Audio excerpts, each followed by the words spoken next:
Hi, this is your buddy Quinn, and it's my pleasure to introduce you to the 1994 film To Live, which is a Chinese film from director Zhang Yimou. Before I do that, though, I just want to note that this is the first film in the final 5 films of this Masterwork series. The final 5 films I call contemporary films. They've all been released in the past 3 decades, and they have a bit more of a contemporary feel than some of the earlier films in this series. They have, in many ways, more modern production values. So when you watch them, they feel more contemporary. To Live as the first of this final 5 is also the first of a series of 3 films that I'm going to be doing over the next few weeks that examine what it means to live well.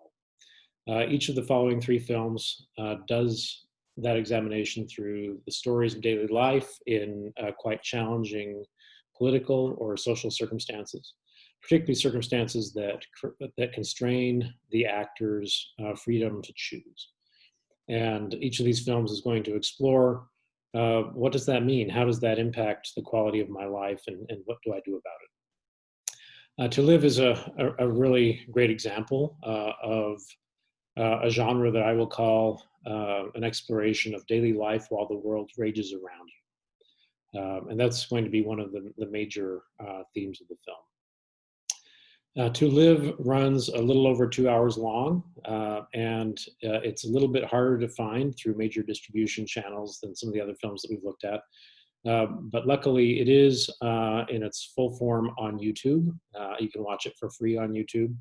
And that's probably the easiest and best way to view it. You may need to turn on the subtitles to do that. It is streamed in a couple of other places. If you go to Amazon, for example, you'll see that they will let you watch it, but only after a free trial through Filmbox. The director of To Live is Yimou Zhang. Sometimes he's referred to as Zhang Yimou. In China, the last name is often said first, so his last name is Zhang. And To Live is a historical epic. It covers many decades in a family's life. Zhang is really one of China's greatest directors, and it features some of China's very, very best contemporary actors. I find this film to be very moving personally, and I chose it in part for this series because it also offers the outside viewer a little bit of a glimpse into China's modern history. Because the Maoist period of Chinese history doesn't necessarily come across in a great light in this film, the film was actually banned from release in China, and the director had to navigate some of the issues with censorship. But he does continue to live and work and is productive in his filmmaking in China. You may also remember that the Japanese film that I introduced earlier in the series, a 1952 film called Ikiru, also translates as To Live. So in many ways, our Chinese and Japanese film in this series have the same name. The Chinese version of To Live is Wo Jie, is how the film would translate into Chinese. I'd like to spend quite a bit of time just talking about some of the background to this film before we get to it. I want to talk a little bit about the Chinese film industry, since this is the first Chinese film that I've introduced. And I want to talk a little bit about some big events in Chinese history that are relevant as you watch the film. Movies have actually been made in China since the very beginning of the motion picture industry. The first sound film in China came out just a few years after the sound technology for the talkies had been developed. Much like Hollywood went through a golden age of cinema in the 1930s, China also had a 1930s period that was a great period of Chinese cinema. But it's had a lot of rough patches since then. When the Japanese invaded China during World War II, they occupied the Chinese film capital, which was Shanghai. And after that, Chinese cinema really declined dramatically. After the war, 1945, China's industry briefly recovered, but then there was a communist revolution in 1949. And that dealt it a severe blow because extreme film censorship became the norm. There was a period where film was rehabilitated to some extent, but from the start of what I think is the ironically named Cultural Revolution in 1966, the arts were effectively banned and the film industry stopped. The Maoist era ultimately ended in China with Mao's death in 1976, and so the best Chinese films really started to emerge in the 1980s, where film became a much more accepted practice. Many of those 1980s films even dealt with some of the challenges that China faced during the Cultural Revolution. Because Chinese film after the Cultural Revolution was very limited, it started out quite small, we can trace a lot of the development back to the graduating class of 1982 of the Beijing Film Academy. The several directors that graduated from the Beijing Film Academy in 1982 ended up making some really stunning films. This was known as the fifth generation of Chinese film directors. The fourth generation would be those that got their start before 1966 in the Cultural Revolution, but were effectively banned at that point. By the late 1980s, by the early 1990s, China was again making some very critically acclaimed films, some internationally recognized films. And To Live, which came out in 1994, I think is really at the peak of this early period of fifth generation directors. Fifth generation filmmaking is known for several themes. So it rejects the ideological purity of the Maoist era. It focuses a lot on daily life stories. It explores some of the more controversial or social or political topics in much more symbolic ways rather than confronting them head on. And this is quite similar to what happened in a country like Iran after the Iranian Revolution of 1979. In both China and Iran, you have ideological constraints that confront filmmakers, and so they have to find really quite creative ways of getting around that. And this leads to a lot of innovation in storytelling. It leads to a very rich symbolism. And I think in both China and Iran, you get some remarkably artistic traditions in filmmaking, in part because of the constraints that the government puts on the ideology of film. Color also becomes really important in filmmaking in both Iran and in China, and as the artistic qualities of the films of these countries.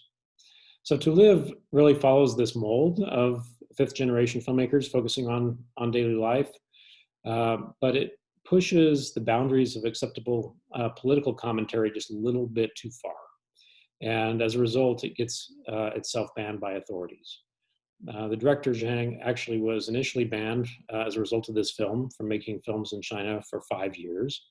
There was some international pressure, and that was commuted to 2 years, but he and the lead actress in this film were actually banned from filmmaking for 2 years as a result of the way the film discussed communist history in the Maoist period. Actress Gong Li, you'll see her as the main female protagonist of this film. She is one of the most famous Chinese actors of this period and stars in a remarkable number of these fifth generation films, including To Live, in part because she has an ongoing relationship with Zhang that lasts for 8 years, and she stars in 6 of his films, many of which become known to international audiences. And so she might be the most recognizable Chinese actress to international audiences. One way that the Chinese government has continued to be involved in filmmaking is that it has a pool of money that subsidizes film that includes a very catchy, melodic, pro-government song at the center of the film. So it's very interested in the musicality of films, and particularly using music as in the service of ideology.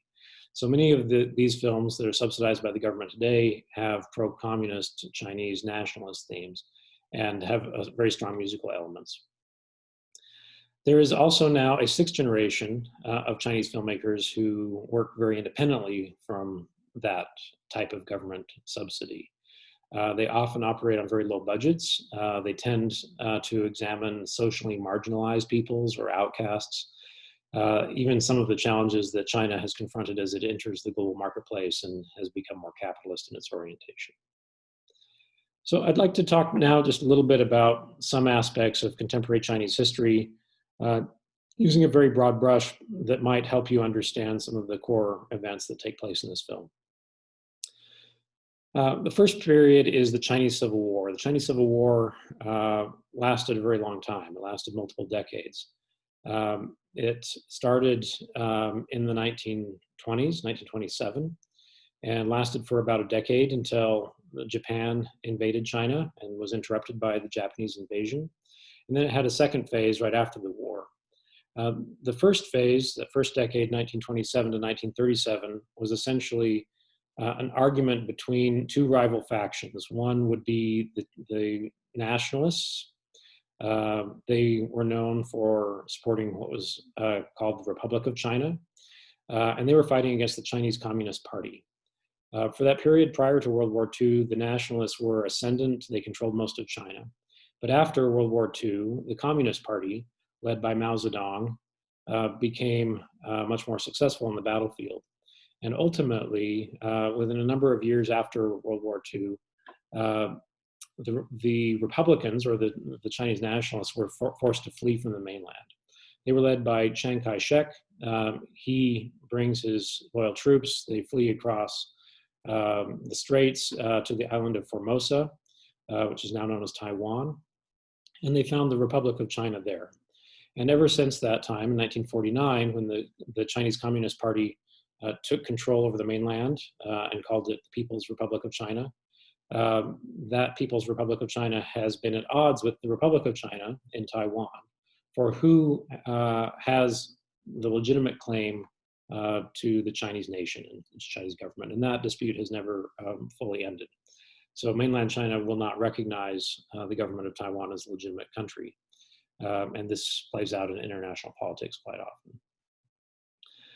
In the film, we see this period of the Chinese Civil War play out because a couple of men in the film get unwittingly drafted early on into the nationalists. So they end up forced to fight for the nationalist cause.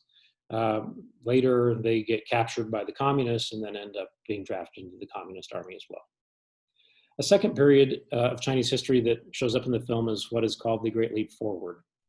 The Great Leap Forward was an economic period. It was actually a very disastrous economic period, but it was a 5-year plan directed by the communist government from 1958 through 1962 that was designed to restructure the country from one of an agrarian society of individual farmers into one of collective communes. People were forced during this period out of their individual lives into communes to work. They would get work points for their work there, but didn't hold private property. And commune participation was mandatory. This was a disaster.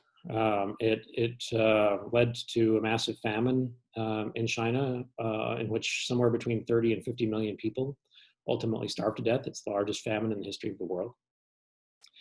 And there was an industrial component to the Great Leap Forward as well that shows up in the film. So steel production was centered to the program. China wanted to industrialize as rapidly as possible. And so even small towns and communes were rounded up and collectivized to provide greater steel input. They created town steel furnaces that were places where they would improve steel production by collecting individuals' pots and pans and other things. During this period, this scrap metal held in private possession that would be turned into a rapid, great steel production. It also was not particularly successful. The third period, after this great disastrous famine and really not a great industrial story, comes in 1966, and this is known as the Cultural Revolution. The Cultural Revolution in China lasts for 10 years, all the way to 1976, which is when Mao dies. The Cultural Revolution was a political movement designed to purge China of any capitalist or traditionalist elements. In practice, this also meant purging the educated or the social elites, and ideological Maoist purity was the goal during this period. So Mao had his own unique take on communism and wrote it down in what became known as the Little Red Book of his quotes that became the symbol of ideological purity during this period. Red Guards were established by Mao in communities. They led local revolutionary committees, and their goal was to purge anyone who was seen as insufficiently ideological or threatening to the Maoist narrative. This was a period of the ransacking of religious and cultural sites, of widespread massacres of people in particular who belonged to what were called the 5 black categories. And these folks were regularly purged. These 5 black categories were landlords, rich farmers, counter-revolutionaries, rightists, and a very vague category, which was often abused, called bad elements. So now turning specifically to the film, I want to go back to the director, Zhang. He has a very interesting life story. In many ways, he has a life that parallels Chinese history that is common to directors in this 5th generation, but is also reflected in some of the events of the film. Zhang Yimou is the most internationally awarded of all Chinese directors. He's actually had 3 Oscar nominations. He's also taken top prizes at the Venice Film Festival, the Berlin Film Festival, and at Cannes. And that's really very, very rare for any director. So he's been enormously successful in terms of international recognition. He's also very widely recognized in China, as you'll see. Zhang had family that took part on both sides of the Chinese Civil War. So the scene in the film where one of the protagonists is drafted by both sides is something that I think Zhang could relate to, because he had family that fled the mainland for the Republic of China and Taiwan, and others that stayed, including himself. He also lived through the Cultural Revolution. He was born in 1951. And so when the Cultural Revolution came in 1966, he was a teenager. He was forced to leave school. He was forced to leave school essentially for a whole decade.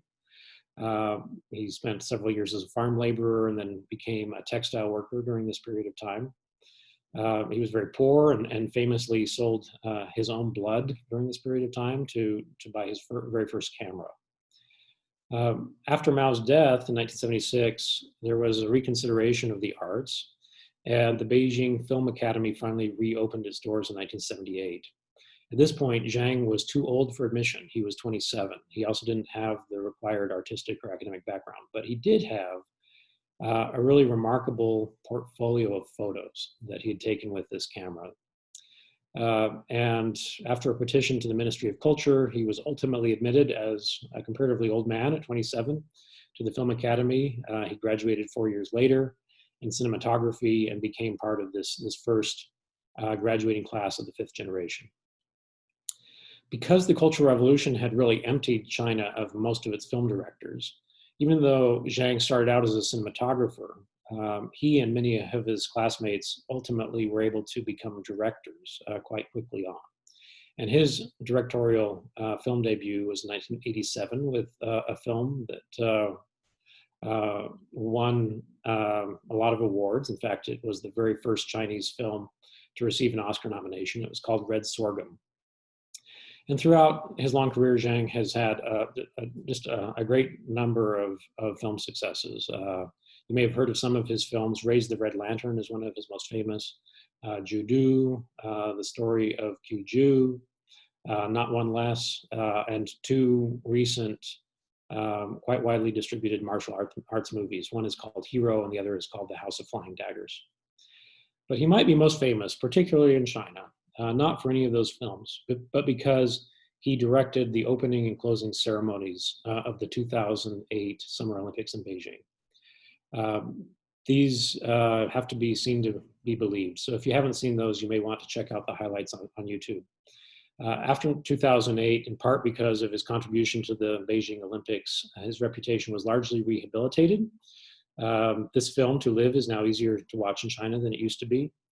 But he hasn't found himself completely out of the woods. In 2015, he was fined $1 million or so for violating China's one-child policy, a policy that was subsequently relaxed. And his most recent film that was competing in the Berlin Film Festival was actually pulled at the last minute by Chinese authorities, potentially for political reasons. So He's a very interesting director to watch, but he's had to navigate the Chinese authorities throughout his career, and it's been quite challenging. I mentioned the main actress of this film. Her name is Gong Li. She is one of China's most well-known actresses, and I think she's really, really amazing. She had her very first lead role in Zhang's first film, Red Sorghum. And as I mentioned earlier, she's really been in quite a number of his films, as well as many other prominent Chinese films. If you watch the live action version of Mulan, which is coming out in 2020, she plays a witch in that film. So you can see her as a middle-aged woman. The main protagonist in the film is played by Gay Yu. And he's also a very famous Chinese actor. I think you'll find his acting to be quite charming. He actually won the Best Actor award at the Cannes Film Festival for his role in this movie. The way that the actor and actress portray life at very different stages of life, I think, is quite inspiring in this film. So just a few things that I want to highlight that I think make this film particularly special, other than the historical portions and the development that I've talked about already. This is a film that was based on a novel published the previous year by Chinese author Yu Hua. I think it's really quite an achievement for a film to be able to take most of Maoist history, essentially in 2 hours, and make it accessible to a viewer, even a non-Chinese viewer, through the lens of one family. I think that makes it both understandable and relatable. Some people have compared this film to Gone with the Wind, maybe a Chinese version of Gone with the Wind, which walks through the epic history of the Old South. There is an important social theme here of socialization into your community.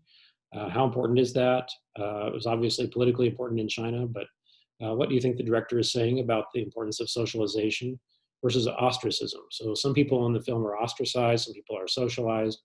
Which is a better path is an interesting question as you watch the film. How much of living well is essentially done through meeting the expectations of a community. Like many films in our series, there's a father-son relationship in this film that's quite important. There are actually 2 father-son relationships that are important. Maybe 3, I guess. I'm counting up. There are several here. So what makes a good one is another question the film addresses. There's one important scene midway through the film where the main protagonist, father, ends up punishing his son very publicly. And I invite you to consider that the Tiananmen Square massacre of 1989 happened just several years before this film was produced. And that that scene may actually reflect some of the thought of China in terms of its own father-son patriarchal relationship toward its children, and when they might need to be punished and when they might need to be punished publicly is an open question. Ultimately, this is a great movie, in my opinion, because it's about resilience. It's a very human story of resilience in the face of larger forces at work. There is an exquisite interplay here between hardship and joy. There's hardship and joy in almost every sequence in the film. And it's really interesting to think about how those two relate to one another. A few specific things that I invite you to watch out for. One is that there's a big theme of shadow plays or shadow puppetry, which is an Asian folk tradition. What do the audiences who watch these plays in the film find that resonates with them? What makes a good shadow puppeteer, right, or a good storyteller in this film? So think a little bit about how the shadow plays resonate with broader themes of the film, and maybe even as a broader metaphor for film itself. Food is also really prominent in this film, so it plays an important symbolic role. Look for the role played by noodles, by dumplings, by steamed buns. They all are important at particular turning points in the film. And then finally, throughout a couple of places in the film, there's a running theme of progression from a basic state to a more advanced state, going from one state to an even better state. think a little bit about what that means in the context of Chinese history or in the context of the particular family that we see in this film. It's interesting to try to understand what the director means by that, and whether he sees that as um, something that is doable in China at this period of time, or what it might mean on a personal level. So this is quite a touching film. It's in some ways a hard film to watch because there's a fair amount of difficulties that this family goes through. But it really is a great film, and I think it's a great introduction to Chinese film. Enjoy.